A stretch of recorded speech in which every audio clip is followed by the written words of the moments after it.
दोस्तों, एक बार की बात है। एक दूर दराज के इलाके में पहाड़ों और जंगलों के बीच बसा एक छोटा सा गांव था। उस गांव में एक साधारण सा आदमी रहता था। नाम था हरिदत्त। हरिदत्त बहुत अमीर नहीं था, न ही बहुत पढ़ा लिखा, लेकिन उसके पास एक ऐसी चीज थी जो बहुत कम लोगों के पास होती है: शांत मन और अटूट विश्वास। हरिदत्त अपने परिवार के साथ एक छोटी सी झोपड़ी में रहता था। उसके साथ उसकी पत्नी और उसका एक बेटा रहता था। गुजारे के लिए वो नदी किनारे खेती करता और कभी-कभी मछलियां पकड़कर बाजार में बेच देता।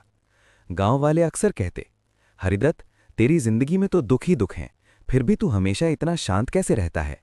हरिदत्त बस मुस्कुरा देता और कहता, जो होता है किसी वजह से होता है। अभी समझ नहीं आता, पर आगे चलकर सब साफ हो जाता है। एक दिन हरिदत्त की पुरानी लकड़ी की नाव, जिससे वो नदी पार करके खेत जाता था, अचानक तेज बहाव में टूट गई। नाव ही उसकी रोजी रोटी थी।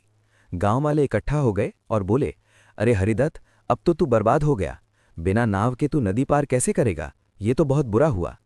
हरिदत्त ने नदी की ओर देखा, फिर शांत स्वर में बोला, अभी इसे बुरा मत कहो। जो हुआ है शायद किसी अच्छे के लिए हुआ हो। गांव वालों को गुस्सा आया, इतना बड़ा नुकसान और तू कह रहा है अच्छा होगा?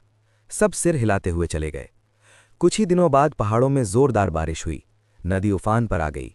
जिस रात बाढ़ आई, नदी ने कई नावें, खेत और झोपड़ियां बहा दीं। लेकिन हरिदत्त बच गया, क्योंकि उसकी नाव पहले ही टूट चुकी थी। वो उस दिन नदी पार करने गया ही नहीं। अगले दिन गांव वाले सदमे में थे। कई लोग अपनों को खो चुके थे। सब हरिदत्त के पास आए और बोले, अगर तेरी नाव नहीं टूटती तो तू भी नदी पार करता, और शायद। उनकी आंखें भर आईं। हरिदत्त ने सिर्फ इतना कहा, देखा, जो बुरा लग रहा था वही मेरी रक्षा बन गया। कुछ समय बाद हरिदत्त का बेटा अचानक बीमार पड़ गया। तेज बुखार, कमजोरी, हालत बिगड़ती जा रही थी। इलाज के लिए पैसे नहीं थे। गांव वाले फिर बोले, तेरी जिंदगी में चैन क्यों नहीं है? अब बेटे की बीमारी, ये तो बहुत अन्याय है। हरिदत्त रात भर बेटे के सिरहाने बैठा रहा। मन दुखी था, लेकिन चेहरे पर शिकायत नहीं।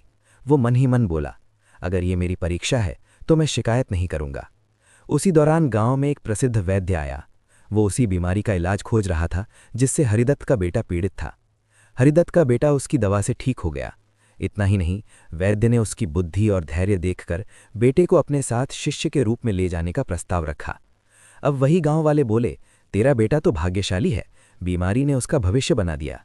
हरिदत्त मुस्कुराया और बोला, अगर वो बीमार न पड़ता तो ये अवसर कभी नहीं मिलता। बेटे के जाने के बाद हरिदत्त अकेला पड़ गया। गांव वाले बोले, अब तो तू बिल्कुल अकेला रह गया, ये तो बहुत दुख की बात है। हरिदत्त बोला, अकेलापन भी मुझे खुद से मिलने का मौका दे रहा है। वो ध्यान करने लगा, प्रकृति को समझने लगा, और गांव के लोग उससे सलाह लेने आने लगे। एक दिन गांव के लोग फिर इकट्ठा हुए और पूछा, हरिदत्त, तू हर हाल में इतना स्थिर कैसे रहता है? हरिदत्त ने कहा, जीवन में 3 बातें समझ लो। हर घटना को तुरंत अच्छा या बुरा मत मानो। समय ही बताता है कि वो घटना किस दरवाजे की चाबी थी। लोगों की राय पर अपनी शांति मत बेचो। आज वही लोग तुम्हें बदकिस्मत कहेंगे, कल खुशकिस्मत। जो तुम्हारे हाथ में है वही करो। कर्म, सोच और धैर्य, बाकी सब ऊपर वाले पर छोड़ दो। जो होता है वो हमेशा किसी न किसी रूप में हमें मजबूत ही बनाता है। दोस्तों, हम सभी की जिंदगी में ऐसे पल आते हैं जब हमें लगता है सब कुछ खत्म हो गया, लेकिन याद रखिए, हर अंधेरा सुबह की तैयारी करता है। अगर ये कहानी आपको थोड़ी सी भी छू गई हो तो इसे शेयर ज़रूर करें, क्योंकि हो सकता है आपका एक शेयर किसी के टूटते हौसले को सहारा दे दे, किसी को फिर से विश्वास दे दे। शुक्रिया दोस्तों, मिलते हैं अगली कहानी में। तब तक के लिए धैर्य रखिए, विश्वास रखिए और मुस्कुराते रहिए।